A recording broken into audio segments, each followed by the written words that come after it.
Delhi police के 77वें स्थापना दिवस पर आज के हमारे मुख्य अतिथि माननीय गृह राज्य मंत्री भारत सरकार श्री नित्यानंद राय जी, सेवानिवृत्त अधिकारीगण, सभी गणमान्य अतिथिगण, मीडिया के सहकर्मी और दिल्ली पुलिस के मेरे प्रिय साथियों, आप सबको स्थापना दिवस की शुभकामनाएं। सबसे पहले मैं आज के मुख्य अतिथि महोदय का हार्दिक आभार प्रकट करता हूं। महोदय, आपके शुभ आगमन से दिल्ली पुलिस को एक नई ऊर्जा, दिशा और मनोबल प्राप्त हो रहा है। आपका बहुत बहुत धन्यवाद और आभार।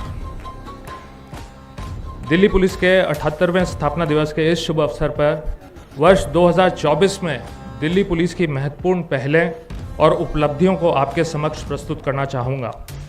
दिल्ली पुलिस कानून एवं व्यवस्था बनाए रखने, नागरिकों की सुरक्षा सुनिश्चित करने, अपराध और जन सुरक्षा की उभरती चुनौतियों का सामना करने हेतु हमेशा की तरह प्रतिबद्ध है। श्रीमान, राजधानी की पुलिस होने के नाते दिल्ली पुलिस से समाज के हर वर्ग को बहुत सी अपेक्षाएं होती हैं। दिल्ली विभिन्नताओं का शहर है जो राजनीतिक, व्यापारिक, सांस्कृतिक और आर्थिक गतिविधियों का केंद्र बिंदु है। विगत वर्ष में दिल्ली पुलिस ने कुल 10,860 धरना प्रदर्शन शांतिपूर्वक संपन्न कराए। इसी प्रकार लोकसभा चुनाव तथा दिल्ली विधानसभा के चुनावों को प्रोफेशनल तरीके से शांतिपूर्ण रूप से संपन्न कराया गया। महोदय, दिल्ली पुलिस की महती प्राथमिकता अपराधों की रोकथाम करना है, जिसके लिए अपराधियों के खिलाफ लगातार सख्त कार्रवाई की जा रही है। आपको बताना चाहूँगा कि वर्ष 2024 में वर्ष 2022 की तुलना में जघन्य अपराधों में 4% और वर्ष 2023 की तुलना में 1.5% की कमी आई है। आम जनता के प्रति अपराधों जैसे लूटपाट में वर्ष 2022 की तुलना में 16.5% और वर्ष 2023 की तुलना में 8.9% की कमी आई है। छीना झपटी में 2022 की तुलना में 22.5% और वर्ष 2023 की तुलना में 17.5% की कमी आई है। महिलाओं के प्रति होने वाले अपराधों जैसे मोलेस्टेशन में वर्ष 2022 की तुलना में 19% और वर्ष 2023 की तुलना में 13% की कमी आई है। श्रीमान, मानव संसाधन की दिशा में दीर्घकालिक विकास के लिए दिल्ली पुलिस ने पिछले वर्ष रिकॉर्ड समय में 10,900 नई भर्तियों की प्रक्रिया समाप्त की है और 9,500 से अधिक चुने गए अभ्यर्थियों की नियुक्ति पत्र प्रदान किए गए हैं। इनमें से 8,700 से अधिक ने अपनी ट्रेनिंग भी ज्वाइन कर ली है। मुझे आपको ये बताते हुए हर्ष का अनुभव हो रहा है कि इसी वर्ष के अंत तक नई भर्तियों में से लगभग 6,600 पुलिस कर्मचारी ट्रेनिंग पूरी करके दिल्ली पुलिस में विधिवत शामिल हो जाएंगे।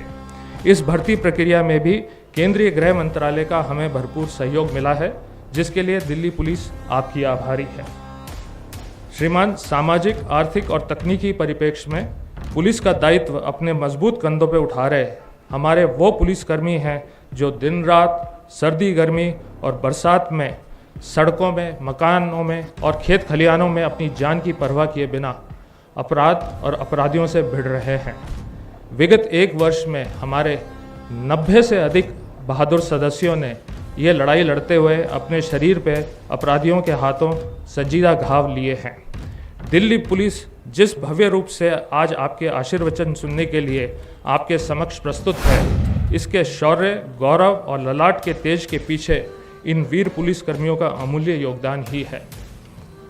श्रीमान, हमारे माननीय प्रधानमंत्री जी और गृह मंत्री जी के नशा मुक्त भारत के आह्वान को ध्यान में रखते हुए दिल्ली पुलिस ने नशीली दवाओं के दुरुपयोग के खिलाफ अपनी कार्रवाई प्रखर कर दी है।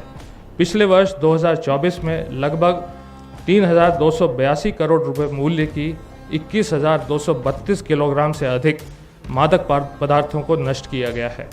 यह दिल्ली को नशा मुक्त शहर बनाने की हमारी अटूट प्रतिबद्धता को दर्शाता है। महोदय, दिल्ली पुलिस हमेशा अपने अधिकारियों और जवानों और उनके परिवार के सदस्यों की भलाई के बारे में चिंतित रही है और उनके शारीरिक और मानसिक कल्याण के लिए स्वास्थ्य जांच शिविर और जागरूकता व्याख्यान आयोजित करती है। वर्ष 2024 में दिल्ली पुलिस कर्मियों के विशेष बच्चों के लिए एक चिकित्सा केंद्र स्मिता भी स्थापित किया गया था। आपको बताते हुए मुझे हर्ष हो रहा है, जहां 1 वर्ष पहले स्मिता में 20 स्पेशल बच्चों के लिए 3 चिकित्सक थे, वहां आज बच्चों की संख्या बढ़ के 52 हो गई है और चिकित्सकों की संख्या 6 हो गई है। इसी दिशा में पुलिस फाउंडेशन और एजुकेशन दिल्ली के तत्वाधान में कुल 3 विद्यालय कार्यशील हैं, जहां 2946 विद्यार्थी शिक्षा प्राप्त कर रहे हैं। इस अवसर पे मैं अपने उन सभी अधिकारियों एवं जवानों को बधाई देता हूं, जिन्हें गैलेंट्री, सराहनीय और विशेष सेवाओं के लिए राष्ट्रपति पुलिस पदक तथा पुलिस पदक से सम्मानित किया गया है। मैं कर्तव्य पथ पर इस वर्ष के गणतंत्र दिवस समारोह के दौरान पुरस्कार जीतने पर दिल्ली पुलिस मार्चिंग दल के सदस्यों, उनके ट्रेनर्स और अधिकारियों को भी बधाई देता हूं। श्रीमान, दिल्ली पुलिस की परिवार कल्याण समिति की ओर से भी मैं आपका स्वागत और आभार प्रकट करता हूं। आपकी उपस्थिति से पुलिस परिवार कल्याण समिति के हमारे चिर परिचित आयोजन स्टॉल की गरिमा और महत्ता को ऊर्जा एवं आशीर्वाद प्राप्त होगा। महोदय, अंत में मैं एक बार पुनः आपके और सभी अतिथियों के आज यहाँ शुभागमन के लिए आप सबका हार्दिक अभिनंदन करता हूँ और आभार प्रकट करता हूँ। जय हिंद, धन्यवाद।